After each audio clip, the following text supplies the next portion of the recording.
ആഘോഷങ്ങൾ എന്തുമാകട്ടെ, റംസാൻ വിഷു ആഘോഷങ്ങൾക്ക് നിറം പകരാൻ പുറമേരി സർവീസ് സഹകരണ ബാങ്കിന്റെ നേതൃത്വത്തിൽ പടക്ക വിപണി പ്രവർത്തനം ആരംഭിച്ചു.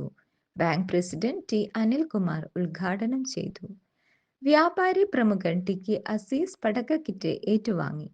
Secretary Ranjith T P, manager K K Dineshan, assistant secretary T K Jithesh master, Vijayan master എന്നിവർ ചടങ്ങിൽ പങ്കെടുത്തു. ഐഎൻസ് ഉൾപ്പെടെ പ്രമുഖ കമ്പനികളുടെ പടക്കങ്ങൾ ഹോൾസെയിൽ വിലയിൽ ഇവിടെ ലഭ്യമാണ്. പുറമേരി കുനിങ്ങാട് റോഡിലാണ് പടക്ക വിപണി പ്രവർത്തിക്കുന്നത്. ഏറ്റവും പ്രധാനപ്പെട്ടതും സന്തോഷകരവുമായ ഒരു കാര്യം നാദാപുരത്തെ മാധ്യമപ്രവർത്തകരുമായും ജനങ്ങളുമായും പങ്കുവെക്കുന്നതിന് വേണ്ടിയാണ് ഇങ്ങനെയൊരു പത്രസമ്മേളനം ഇവിടെ വിളിച്ചു ചേർത്തത്. ഈ പത്രസമ്മേളനത്തിൽ മഞ്ഞപ്പള്ളി ഭൂമി സംരക്ഷണ സമിതിയുടെ ഭാരവാഹികളായിട്ടുള്ള ശ്രീ കെ പി കുമാരൻ, അതുപോലെ തന്നെ സുനിൽ കാവുന്തറ, പി പി അനൂപ് തുടങ്ങിയവരും പങ്കെടുക്കുന്നുണ്ട്. നമ്മുടെ ഈ മേഖലയിൽ ഏറ്റവും ചർച്ച ചെയ്യപ്പെട്ട വളയം ഗ്രാമപഞ്ചായത്തിലെ 1-ാം വാർഡിൽ സ്ഥിതി ചെയ്യുന്ന 3 ഏക്കർ 52 സെന്റ് സ്ഥലം, ഏകദേശം 15 കോടിയോളം വില വരുന്ന സ്ഥലമാണ്. ഈ സ്ഥലം 100 വർഷത്തിലധികമായി മൈതാനമായി കുട്ടികളും അതുപോലെ തന്നെ ചെറുപ്പക്കാരുമെല്ലാം കളിക്കുന്ന മൈതാനമായി ഉപയോഗിച്ചു വരികയാണ്. എന്നാൽ ഈ സ്ഥലം തങ്ങളുടേതാണെന്ന് പറഞ്ഞുകൊണ്ട് തട്ടിയെടുക്കുന്നതിന് വേണ്ടി വളയം സ്വദേശികളായിട്ടുള്ള തയ്യിൽ നാട് മുതൽ 31 പേർ വളരെ കാലമായി ശ്രമം നടത്തിക്കൊണ്ടിരിക്കുകയാണ്. ഇതിന്റെ ഭാഗമായി ഇത് തങ്ങളുടെ സ്വത്താണ്, ഇത് ഞങ്ങൾക്ക് വീതം വെച്ച് തരണം എന്ന് ആവശ്യപ്പെട്ടുകൊണ്ട് വടകര സബ് കോടതിയിൽ അവർ കേസ് നടത്തുകയുണ്ടായി. 2022 അന്നത്തെ വളയം ഗ്രാമപഞ്ചായത്ത് പ്രസിഡന്റ് എന്നുള്ള നിലയിൽ ഞാനും അതുപോലെ തന്നെ മഞ്ഞപ്പള്ളി ഭൂമി സംരക്ഷണ സമിതിയുടെ പ്രവർത്തകന്മാരായിട്ടുള്ള ഇവിടെ ഇരിക്കുന്ന കെ പി കുമാരൻ തുടങ്ങിയിട്ടുള്ള ആളുകളുമെല്ലാം ഈ കേസിൽ ഞങ്ങളും കക്ഷി ചേരുകയുണ്ടായി. ഈ കേസുമായി ബന്ധപ്പെട്ടുകൊണ്ട് നിരവധിയായിട്ടുള്ള രേഖകളും അതോടൊപ്പം തന്നെ മറ്റ് പ്രധാനപ്പെട്ട കാര്യങ്ങളും നേരത്തെ ഗ്രൗണ്ടുമായി ബന്ധപ്പെട്ട് നടന്നിട്ടുള്ള പരിപാടികളുമായി ബന്ധപ്പെട്ടിട്ടുള്ള പ്രധാനപ്പെട്ട രേഖകൾ ഉൾപ്പെടെയുള്ളവ പരിശോധിച്ചും അതെല്ലാം ഉപരിയായി പരിസരവാസികളായിട്ടുള്ള വി കെ അമ്മദാജി, തറോൽ കുഞ്ഞിരാമൻ, അതുപോലെ തന്നെ മണിക്കുന്നുമ്മൽ കണാരൻ, പുത്തോളിക്കുരി ഗംഗാധരൻ, പി പി അനൂപ്, ജയൻ മാരാം വീട്ടിൽ തുടങ്ങിയിട്ടുള്ളവരെയെല്ലാം ഇതുമായി ബന്ധപ്പെട്ടുകൊണ്ട് കോടതി വിസ്തരിക്കുകയുണ്ടായി. വിശദമായ പരിശോധന ഇതുമായി ബന്ധപ്പെട്ടുകൊണ്ട് കോടതി നടത്തിയപ്പോൾ സാധാരണഗതിയിൽ ഗവൺമെന്റ് അംഗീകരിക്കുന്ന രേഖകളോ വില്ലേജ് ഓഫീസ് റെക്കോർഡുകളോ അല്ലെങ്കിൽ അടങ്കൽ രേഖകളോ ഈ സ്ഥലം കൈവശം വെക്കാൻ ഉതകുന്ന തരത്തിലുള്ള യാതൊരു രേഖയും ഈ സ്ഥലം തട്ടിയെടുക്കുന്നതിന് വേണ്ടി ശ്രമിച്ചിട്ടുള്ള ഇവരുടെ കൈവശമില്ല എന്ന് പൂർണ്ണമായും കോടതിക്ക് ബോധ്യപ്പെട്ടിരിക്കുകയാണ്. അതിന്റെ അടിസ്ഥാനത്തിൽ ബഹുമാനപ്പെട്ട വടകര സബ് കോടതി ജഡ്ജി ശ്രീ ജോജി തോമസ് ഇന്നലെ 12-ാം തീയതി ഉച്ചയ്ക്ക് ശേഷം ഈ കേസുമായി ബന്ധപ്പെട്ടുകൊണ്ട് സുപ്രധാനമായ ഒരു വിധി പുറപ്പെടുവിച്ചിരിക്കുകയാണ്. മേൽപ്പറഞ്ഞ തയ്യിൽ കുടുംബത്തിനോ അല്ലെങ്കിൽ മറ്റാർക്കെങ്കിലുമോ ഈ സ്ഥലത്തിൽ യാതൊരു അവകാശവും ഇല്ല എന്നും മാത്രമല്ല മഞ്ഞപ്പള്ളിയിലെ ഞാൻ നേരത്തെ പറഞ്ഞതുപോലെ 3 ഏക്കർ 52 സെന്റ് വരുന്ന ഭൂമി പൂർണ്ണമായും പൊതുസ്ഥലമാണെന്ന് കോടതി പ്രഖ്യാപിച്ചിരിക്കുകയാണ്. അതിൻ്റെ സന്തോഷം ഞാൻ നിങ്ങളുമായി പങ്കുവെക്കുകയാണ്.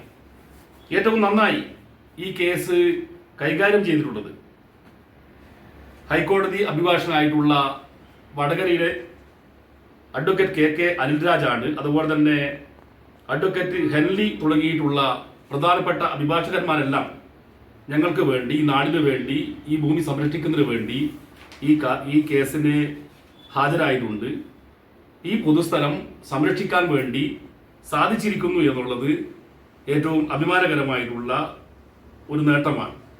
അതുമാത്രമല്ല, ഈ കേസുമായി ബന്ധപ്പെട്ടുകൊണ്ട് ഇത് പൊതുസ്ഥലമാണ്, മറ്റാർക്കും ഈ സ്ഥലത്തിന് അവകാശമില്ല എന്ന് പ്രഖ്യാപിക്കുമ്പോൾ തന്നെ കോടതി മറ്റൊരു സുപ്രധാനമായിട്ടുള്ള കാര്യം കൂടി ചൂണ്ടിക്കാണിച്ചിട്ടുണ്ട്. ഈ കേസിൽ കക്ഷി ചേർന്നിട്ടുള്ള ഞാൻ ഉൾപ്പെടെയുള്ള എനിക്കും വളയം ഗ്രാമപഞ്ചായത്ത് സെക്രട്ടറിക്കും ഏകദേശം കോടതി ചെലവായി 2,52,000 രൂപയോളം കോടതി ചെലവായി ഈ ഭൂമി തട്ടിയെടുക്കുന്നതിന് വേണ്ടി ശ്രമിച്ചിട്ടുള്ള കേസ് നടത്തിയിട്ടുള്ള ഈ തയ്യൽ കുടുംബത്തിലുള്ള തയ്യൽ നാട് ഉൾപ്പെടെയുള്ളവർ ഞങ്ങൾക്ക് തരണം എന്നും കോടതി വിധിച്ചിരിക്കുകയാണ്. ഈ കേസുമായി ബന്ധപ്പെട്ടുകൊണ്ട് അനുകൂലമായ ഒരു വിധിയും ഈ കുടുംബത്തിന് ഉണ്ടായിട്ടില്ല. എല്ലാം ആളുകളെ പറ്റിക്കുന്നതിന് വേണ്ടിയിട്ടുള്ള കാര്യങ്ങളാണ് അവർ പറഞ്ഞിട്ടുള്ളത്.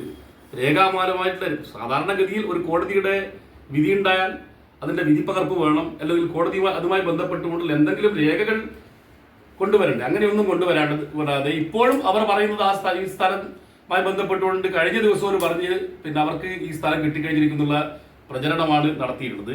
ഞങ്ങളിവിടെ പറയുന്നത് വ്യക്തമായിട്ടുള്ള കോടതി രേഖകളുടെ അടിസ്ഥാനത്തിലാണ്. ഒരു 3-4 ഒരാഴ്ച കഴിഞ്ഞാൽ ഇതിന്റെ വിധിപ്പകർപ്പ് വരാൻ വേണ്ടി പോവുകയാണ്. ഇതിലെ പൂർണ്ണമായി ഈ കേസ് അവർക്ക് ഈ ഭൂമി തട്ടിയെടുക്കുന്നതിന് വേണ്ടി അവർ നടത്തിയിട്ടുള്ള ഈ കേസ് പൂർണ്ണമായും കോടതി ഒരു സംശയത്തിനും ഇടനൽകാതെ തള്ളിക്കളഞ്ഞിരിക്കുക. 12/3/2026 hearing date. Proceeding suit is dismissed with cost of 5 to D30 vide separate judgment. വളരെ കൃത്യമായി സെപ്പറേറ്റ് ജഡ്ജ്മെന്റ് വളരെ കൃത്യമായി കോടതി പറഞ്ഞിരിക്കുകയാണ്. അതായത് ഞങ്ങൾക്കും വളയം ഗ്രാമപഞ്ചായത്ത് സെക്രട്ടറിക്കും കോടതി ചെലവ് ഉൾപ്പെടെ നൽകിക്കൊണ്ട് ഈ കേസ് അവർ കൊടുത്ത കേസ് പൂർണ്ണമായി തള്ളിക്കളയാണെന്ന് കോടതി പറഞ്ഞിരിക്കുകയാണ്.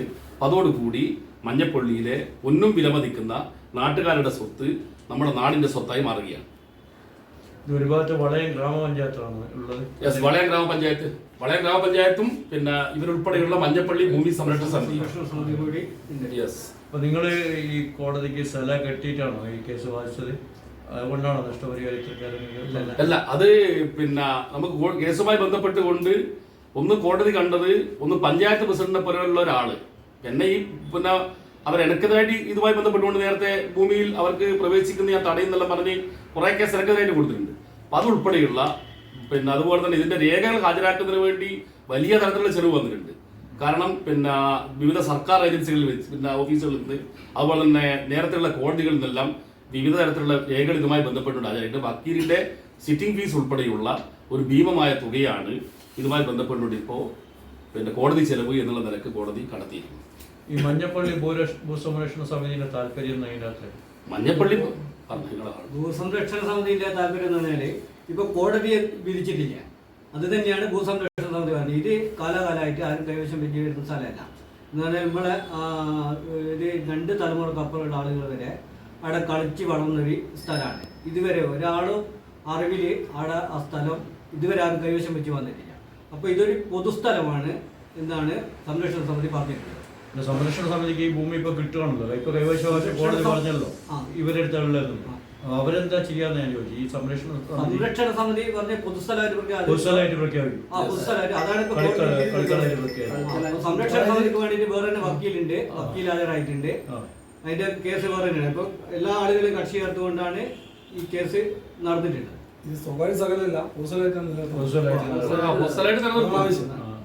നാടിന്റെ സ്വത്താ. സംരക്ഷണ സമിതി എന്ന് പറഞ്ഞാല് ആളുകളുടെ പൊതുജനങ്ങളാണ്.